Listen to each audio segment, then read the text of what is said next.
대륙이 불타고 있습니다. 아프리카 전체에 혁명의 바람이 몰아치고 있어요. 르완다에서 시작된 작은 불꽃이 케냐로, 우간다로, 에티오피아로 번져가며 13억 사람들의 운명을 바꾸고 있습니다. 서류 한 장 때문에 죽던 사람들이 이제 자신을 지키고 있습니다. 무기는 놀랍게도 한국의 글자였어요. 바로 이 순간에도 수백만 아프리카 여성들이 자신의 이름을 쓰며 새로운 삶을 시작하고 있습니다. 우리에게도 희망이 있어요. 조선의 왕이 만든 간단한 글자가 어떻게 21세기 아프리카 대륙의 혁명 무기가 되었을까요? 그 충격적인 진실을 지금부터 들려드립니다. 저는 아케라입니다. 르완다 시골 마을에 사는 26세 여성이에요. 7살 딸 무티니와 단둘이 살고 있습니다. 제가 이 이야기를 하는 이유는 단 하나입니다. 그를 모른다는 것이 어떻게 사람을 죽일 수 있는지 보여드리고 싶어서예요. 모든 건 한 여성의 억울한 죽음에서 시작됐습니다. 2024년 3월 14일, 비가 내리던 그날이었습니다. 장터에서 마마 로즈가 제게 달려왔어요. 아케라, 무리사 할머니가 돌아가셨어. 48세. 너무 이른 나이였죠.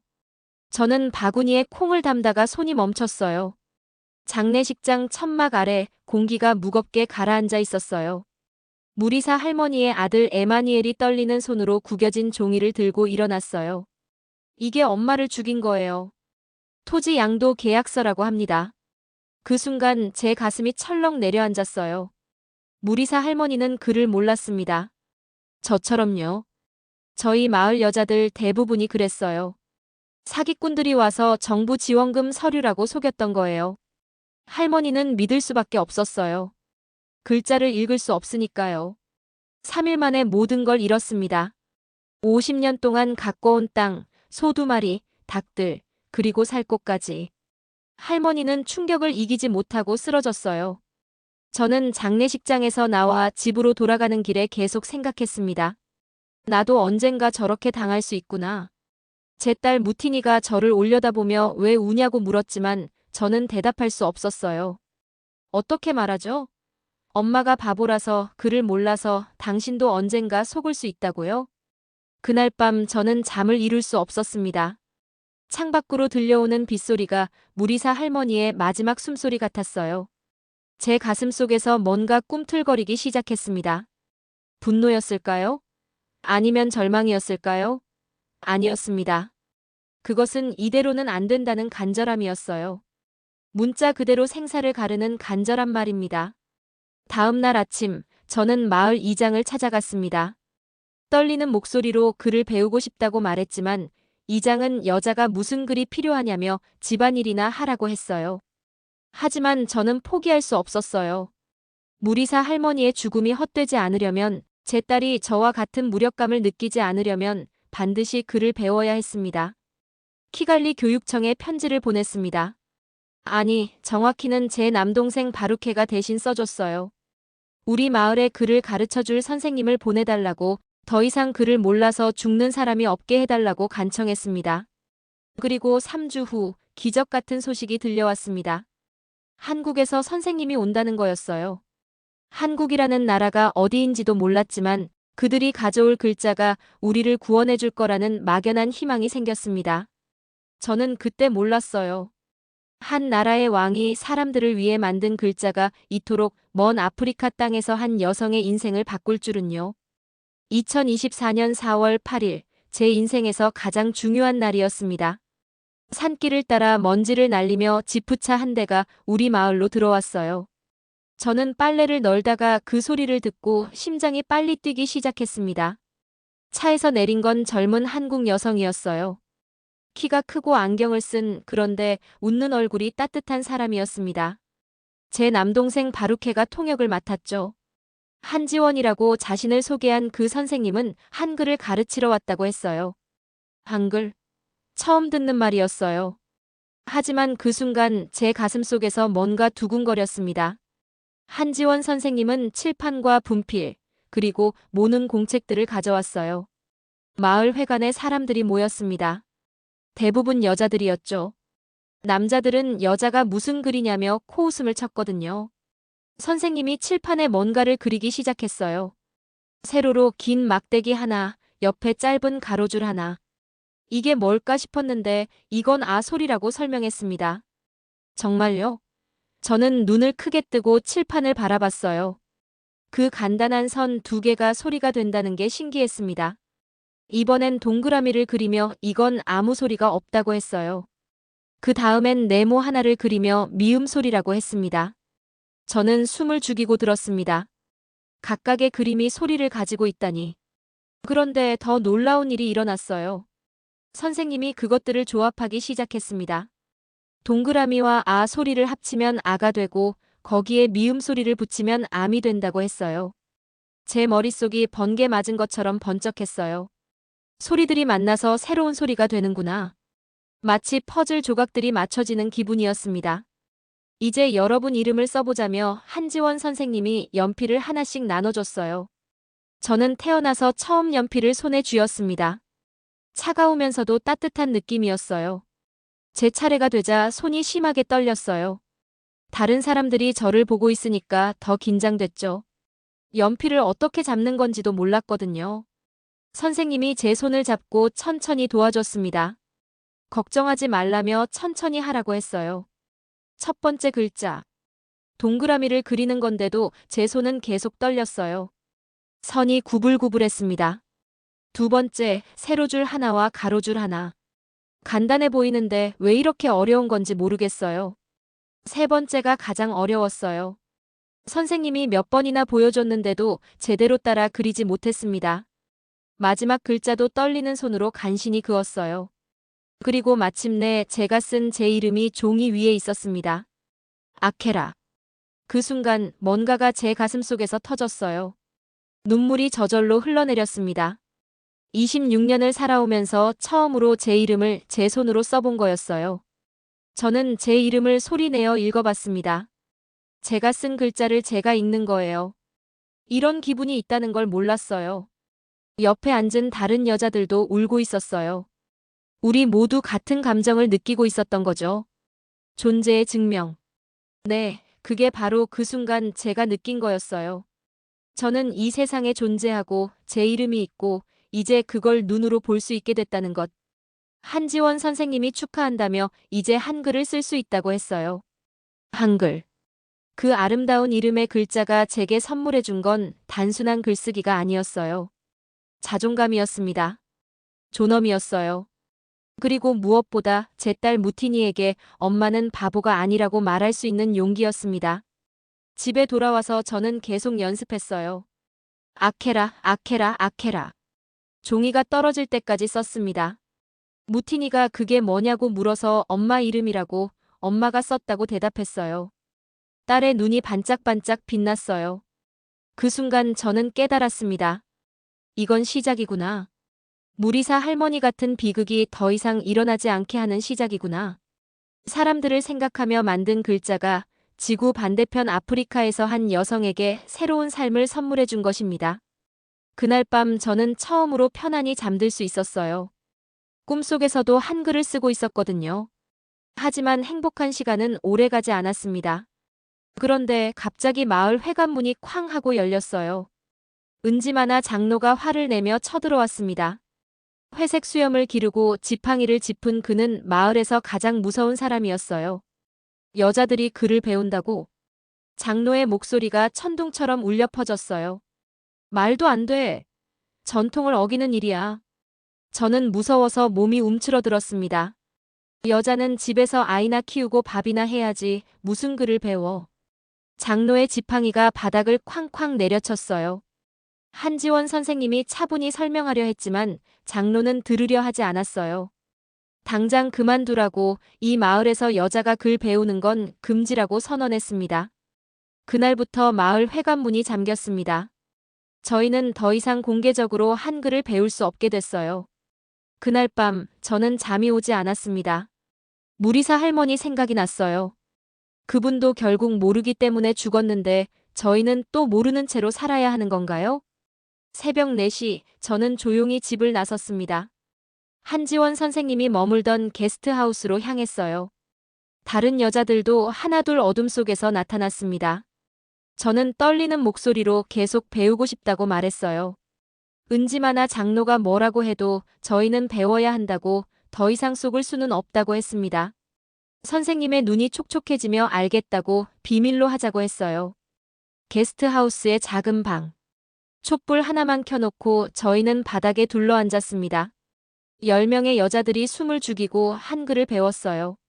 소리 내지 말라며 저희는 속삭이듯 글자를 따라 읽었습니다. 연필로 종이에 쓸 때도 소리가 날까봐 조심스럽게 그었어요. 무서웠지만 짜릿했습니다. 금지된 것을 하고 있다는 스릴도 있었지만 그보다는 우리가 옳은 일을 하고 있다는 확신이 더 컸어요. 마르타라는 여자는 이제 아들 숙제를 도와줄 수 있을 것 같다고 했고, 클레망스는 시장에서 물건값을 제대로 확인해서 더 이상 속지 않겠다고 다짐했어요. 저희는 서로의 꿈을 나눴습니다. 그를 알게 되면 뭘 하고 싶은지, 어떻게 살고 싶은지 말이에요. 저는 딸 무티니와 함께 책을 읽어주고 싶다고 했어요. 그러자 모든 엄마들이 고개를 끄덕였습니다. 한 달이 지났어요. 저희의 비밀 교실은 계속됐습니다. 새벽마다 모여서 한글을 배웠어요. 그런데 어느 날 놀라운 일이 일어났습니다. 저는 딸의 교과서를 펼쳐볼 수 있게 됐어요. 물론 어려운 단어는 못 읽었지만 간단한 글자들은 읽을 수 있었습니다. 무티니가 신기해하며 이거 읽을 수 있냐고 물었어요. 저는 조금씩 읽을 수 있다고 대답했습니다. 그때 딸이 저를 안아주며 엄마가 대단하다고 했어요. 그 순간 제 눈에서 또 눈물이 났어요. 하지만 이번엔 기쁨의 눈물이었습니다.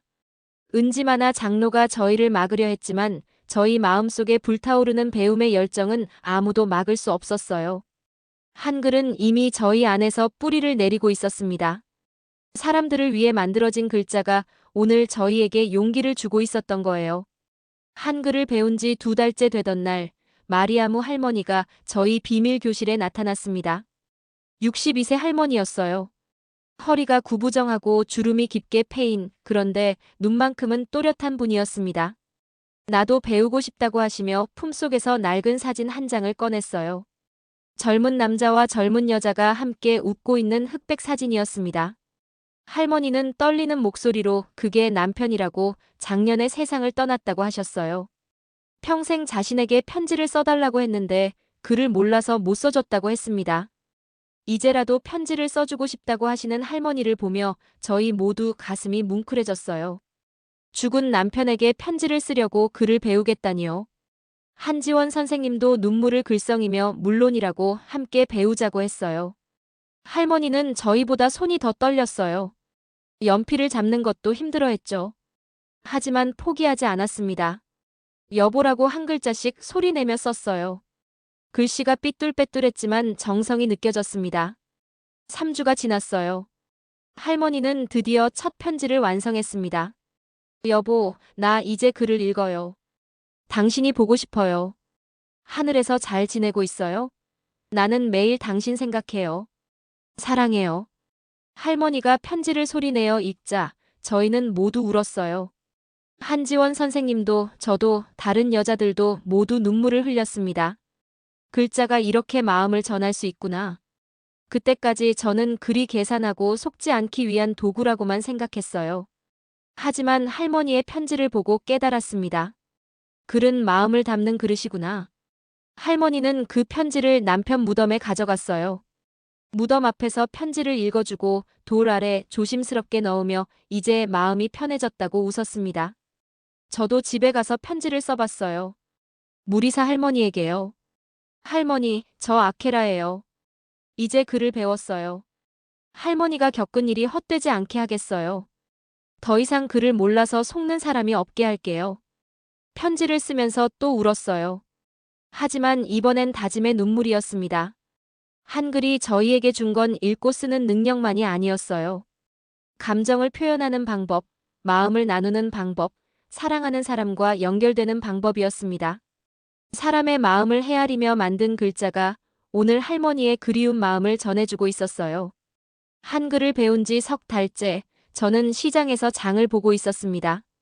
장수가 쌀 킬로당 800프랑이라고 했어요. 예전 같으면 그냥 돈을 냈을 거예요. 하지만 이제는 달랐습니다. 저는 가격표를 직접 읽어봤어요. 킬로당 600프랑이라고 써 있었거든요. 저는 자신있게 가격표를 지적했습니다. 한글로 숫자를 배웠거든요. 장수의 얼굴이 당황스럽게 변했어요. 잘못 적힌 거라고 둘러댔지만 저는 분명히 600이라고 되어 있다고 말했습니다. 장수는 할 수 없이 600프랑을 받았어요. 저는 200프랑을 절약했습니다. 집에 돌아가는 길에 기분이 좋았어요. 이제 속지 않겠구나. 그런데 더 큰 일이 기다리고 있었습니다. 어느 날 오후 남동생 바루케가 급하게 저를 찾아왔어요.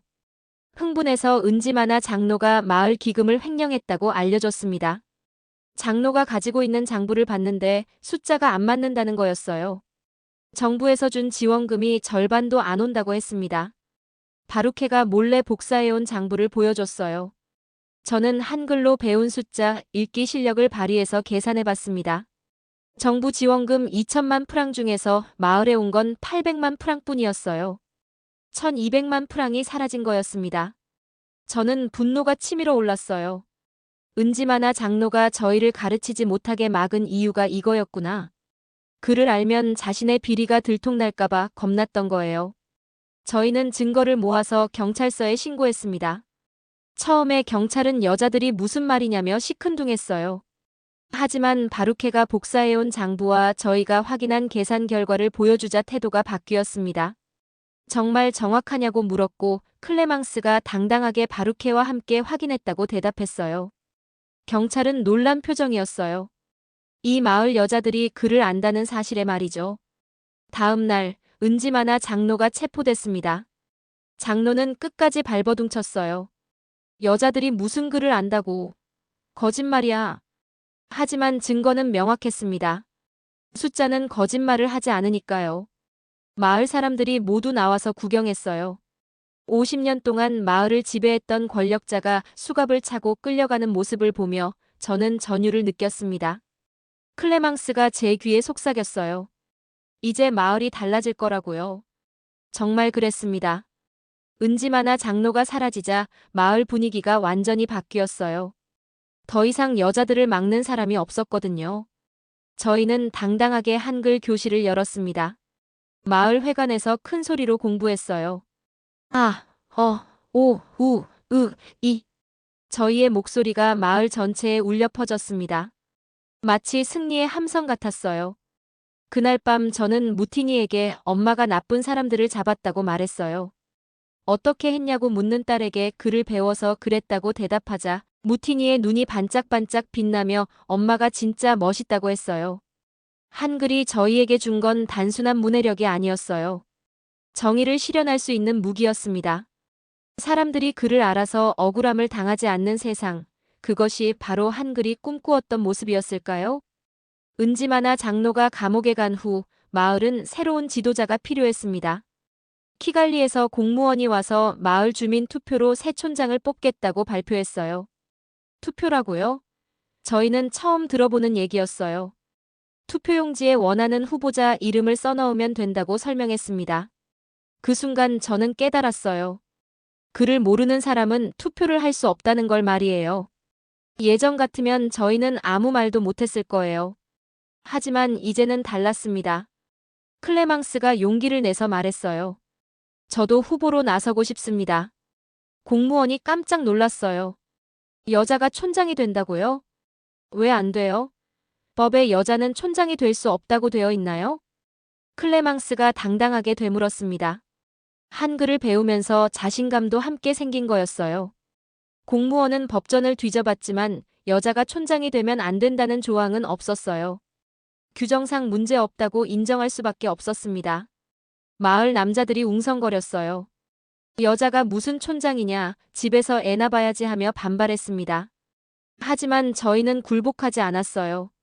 오히려 더 단결했습니다. 저는 다른 여자들에게 클레망스 언니가 촌장이 되면 좋겠다고 말했어요. 언니가 한글을 가장 빨리 배웠고 은지마나 장로의 비리를 찾아낸 것도 언니였다고 설득했습니다. 맞는 말이었어요. 클레망스는 저희 중에서 가장 똑똑하고 용감한 사람이었습니다. 투표일이 됐어요. 마을 사람들이 모두 투표소에 나왔습니다. 저는 떨리는 손으로 투표용지에 클레망스라고 썼어요. 제 손으로 직접 쓰는 첫 투표였습니다. 개표가 시작되자 저희는 숨을 죽이고 지켜봤습니다. 클레망스 127표, 다니엘 89표, 장피에르 45표. 클레망스가 이겼어요. 저희는 환호성을 질렀습니다. 남자 후보들은 믿을 수 없다는 표정이었어요. 여자가 촌장이 되다니 하며 당황했습니다. 하지만 결과는 결과였습니다. 클레망스가 저희 마을 최초의 여성 촌장이 됐어요. 취임식 날 클레망스가 연설했습니다. 저는 모든 마을 사람들을 위해 일하겠습니다. 특히 글을 배우고 싶어 하는 모든 분들을 도울 거예요. 박수가 우렁차게 터져 나왔어요. 첫 번째 공약은 마을 공식 한글 학교 설립입니다.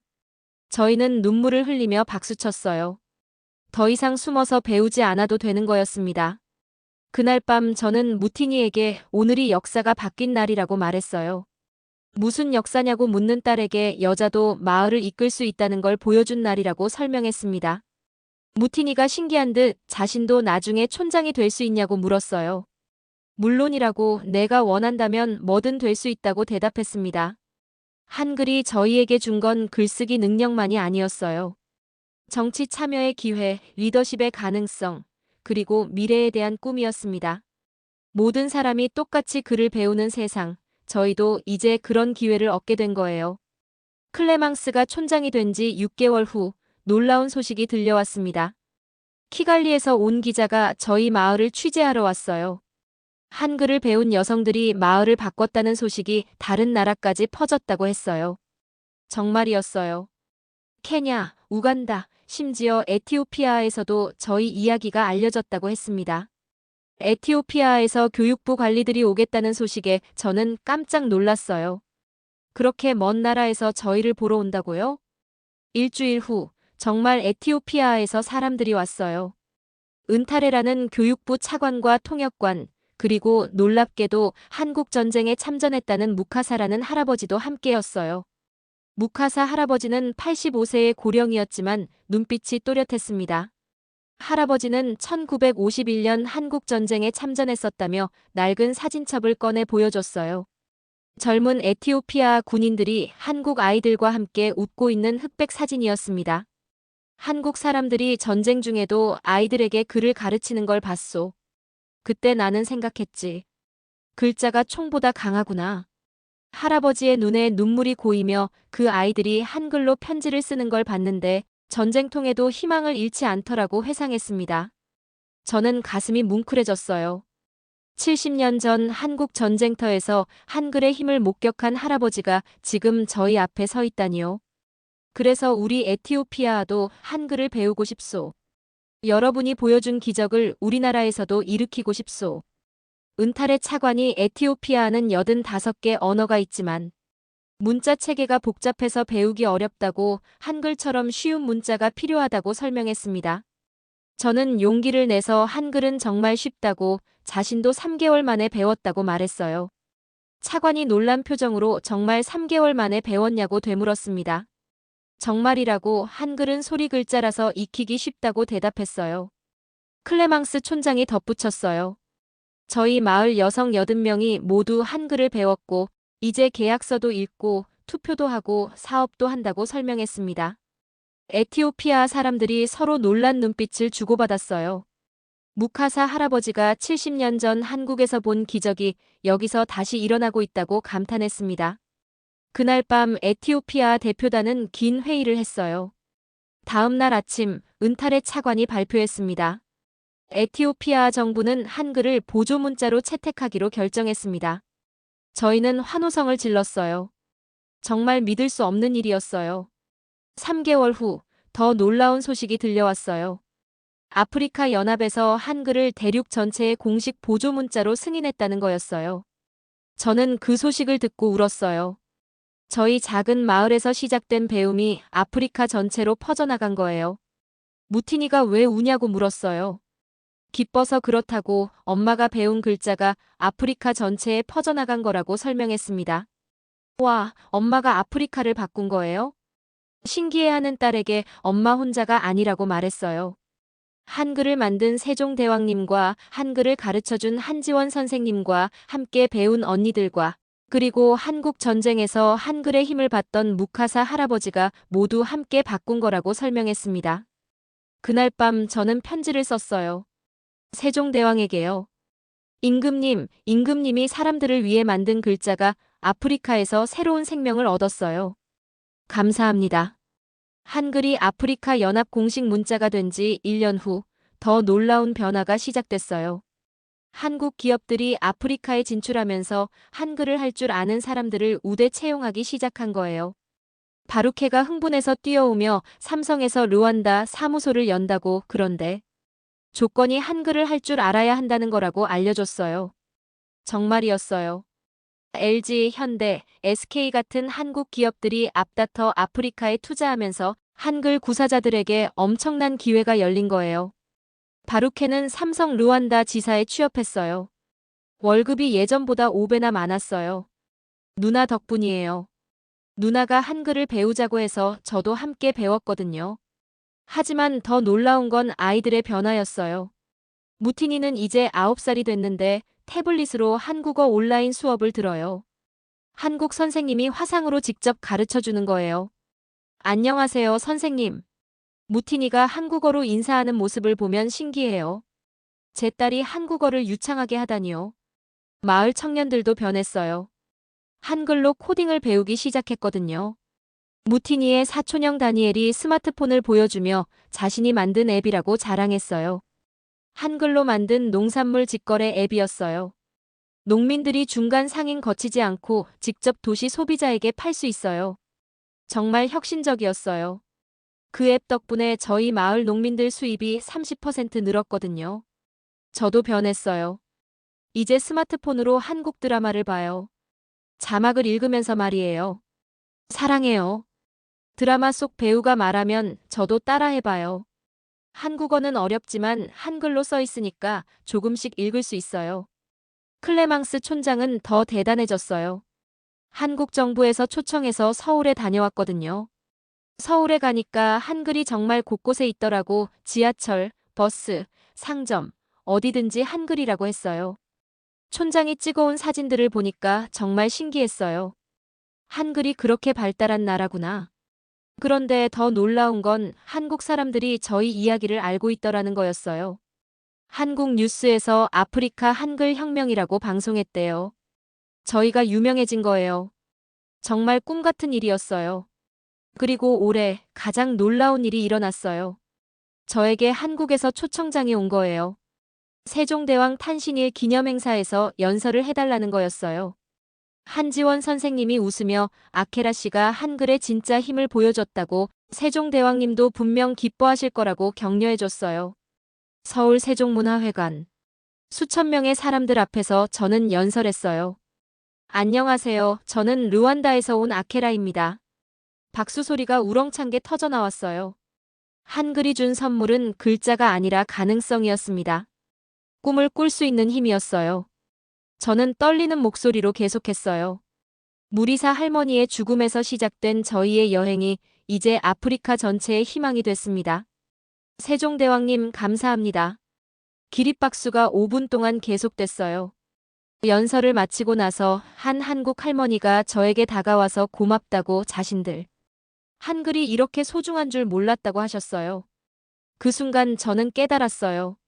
한글은 이제 한국 것만이 아니라 세계의 것이 됐구나. 르완다로 돌아와서 무티니에게 엄마가 한국에서 연설했다고 말했어요. 와, 엄마 진짜 대단해요. 나중에 저도 한국에 갈 수 있어요? 물론이지. 내가 원한다면 어디든 갈 수 있어. 이제 무티니는 한국어로 편지를 써요. 한국 친구들과 펜팔을 하거든요. 저희 마을은 완전히 달라졌어요. 한글 간판들이 곳곳에 보이고 청년들은 한국 기업에서 일하고 아이들은 태블릿으로 공부해요. 마을 소득도 50% 늘었어요. 관광객들이 한글 마을을 보러 오거든요. 하지만 가장 큰 변화는 저희 마음이에요. 더 이상 무력하지 않아요. 속지도 않고 꿈을 포기하지도 않아요. 한글이 저희에게 준 건 문자가 아니라 존재의 증명이었어요. 저희도 이 세상의 주인공이 될 수 있다는 확신이었습니다. 한 알의 씨앗이 오늘 아프리카에서 희망의 숲을 이뤘어요. 그리고 이 숲은 계속 자랄 거예요. 더 많은 사람들이 글을 배우고 꿈을 꾸고 세상을 바꿀 수 있도록 말이에요. 저는 오늘도 한글을 써요. 제 이름을 쓸 때마다 그때의 감동이 되살아나거든요. 아케라. 이 두 글자에 제 모든 희망과 꿈이 담겨 있어요. 한글 고맙습니다. 세종대왕님 고맙습니다. 그리고 무리사 할머니, 당신의 죽음이 헛되지 않았어요.